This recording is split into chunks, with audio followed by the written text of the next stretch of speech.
ஆச்சாலியம் மனசி வச்சா எல்லாம் நடந்திடும் இந்த பக்தரோட குறைகள் எல்லாம் பஞ்சா மறந்திடும்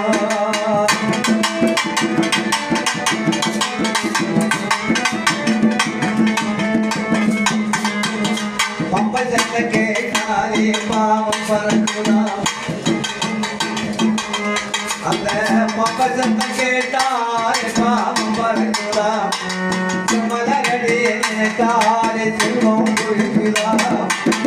வீரஜாட்டி எடுத்தாலே வினைகள் ஓடுதான் அந்த வீரஜாட்டி எடுத்தாலே வினைகள் ஓடுதான் அவன் ஓர கண்ணால்